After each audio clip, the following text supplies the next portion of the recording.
Sumainyo ang Panginoon. At sumainyo rin. Hindi na po bago sa atin yung talinhagang narinig natin tungkol sa limang babaeng matatalino at limang babaeng mga hangal. No? Kung tawagin natin dito, yung tinatawag natin mga abay. No? Yung abay na naghihintay, no? Sa lalaking ikakasal para makasama niya pagpasok doon sa bahay ng babaeng ikakasal. Ito po ay isa sa mga kultura ng mga Hudyo, no? Na ginamit ni Jesus upang islamin ang pag-aari ng Diyos. No? So bahagi rito, ano bang ibig sabihin ng matatalino? No? Kinakailangan ba nito ay ikaw ay maging genius? No? Hindi naman. No? Hindi mo na kailangan maging genius. No? Sabi ng kumisa ng iba ay kinakailangan ng may common sense. No? Kailang marami nagsasabi, no? Yung common sense, pag sinabi mong common sense, ano, pangkalatang pagkaunawa, no? Kailang hindi lahat gumagamit ng pangkalatang pagkaunawa, no? Bagamat lahat yun ay pwedeng meron sa lahat, hindi nga lamang nagagamit, no? Kaya yung paanyaya ni pinapahayag ni Jesus, ano, ay gamitin natin yung ating common sense, no? Kasi gano'n yun eh, no? Bahagi na yun ng kultura nila na hindi mo maurasan, no? Yung oras ng pagpasok ng lalaking ikakasal, ang kanyang pagdating. So, yun ay bahagi na ng kanilang kultura, no? Pero kung minsan, kahit na bahagi na yun ng kanilang kultura, no? Ay hindi pa rin nakapaganda. No? Huwag natin kalimutan na yung ating pananampalataya, ano, ay isang pananampalataya na kung tawagin natin ay isang pamamaraan ng buhay. No?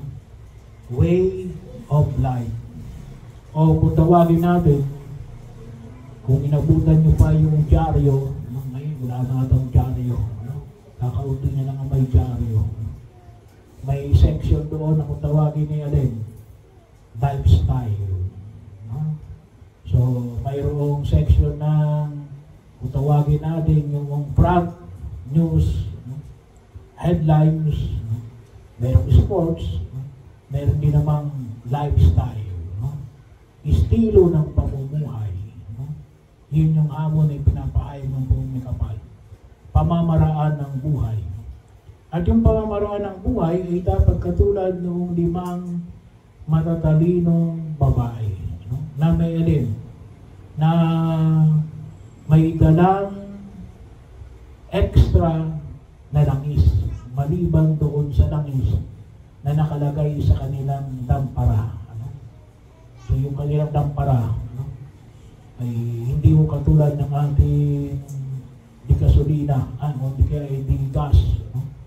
Na kung tawagin natin noon ay yung nagpapailaw sa atin, nakalimutan ko ng pangalan noon, no? Yung bigas na sinasabi, no? Coleman. Yung Coleman ay isang tatak, no? Pero yung anong tawag doon? Dampara din, dampara din yun, no? Pero may tawag tayo doon eh, gasera ba? Gasera. No? Yung Coleman ay tatak yun, no? Tatak yun. Kung tawagin natin ay isang uri ng brand, no? So, gasera, yung ating gasera, no? Ay kahit na magdamag yun, no? Ay kaya noon yung gas. Pero ito, 2,000 years ago, maliliit lang yung kanilang dampara, no? Kakaunti lang, kaya hindi sigurado aabot ng buong magdamag, no? Yung kanilang kailang special occasion ito, special occasion kasi bakit? Ito yung panahon na kung tawagin natin ay maghihintay, betrothal ito, no? Kung tawagin natin sa wikang kanilang kinatutuunan, no? Yung bago dumating yung kasalan, no? So yun yung bahagi yun na dapat makita natin na yung ating pananampalataya, isang pamamaraan ng buhay na tinuturuan tayo na gumamit ng ating common sense, no? Yun ang ibig sabihin ng pagiging matalino. Kaya may mga pagkilos na nawa ay makita natin na para mag-maintain ng bagay na yon na higit natin makita, katulad ng limbawa ng alin ay yung pagsisimba natin pag-araw ng linggo, no? Inibahagi yun, paghahanda yun, no? Ang patuloy na pagkilos, yung pakinabang natin ng mga sakramento, no? Simula sa sakramento ng binyag, no? Yung sakramento ng kumpil, yung sakramento ng pagtanggap ng banal na komunyon, no? Ang bahagi ho ng sakramento ng pangungumpisal, nanawa, kahit po isang beses man lamang sa loob ng isang taon, makapangumpisal tayo, kahit na wala tayong malaking kasalanan, no? Yun ay inihahanda tayo no? Na kahit na anong oras dumating yung lalaking ikakasal, ay well prepared tayo. Pero kapag halimbawa may kasalanan kang malaki, ay dapat kayo maumpisan ASAP, no? As soon as possible, no? Pero yun po yung bahagi ng ating pananampalataya, no? At sana magpagabay tayo kasi hindi po pwedeng sabihin natin na naubusan kami ng langis, no? Hindi pa pwedeng sabihin na, Panginoon, hindi pa ako handa, no? Panginoon, hindi ko na nalaman yan, ano? Hindi ko na pag-isipan yan, ano? Hindi yung pwede yun, sapagkat bahagi ng pagkilos na ninanais ng Diyos na hindi natin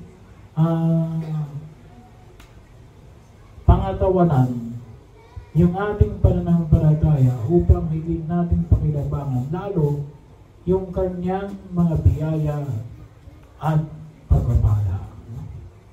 Kaya sana makita natin ito yung una ay yung kalooban natin na nawa ay magpasakop sa mga paanyaya na ipinahayag ni Jesus na para tayo turuan na maging katulad ng 5 babaeng matatalino, no?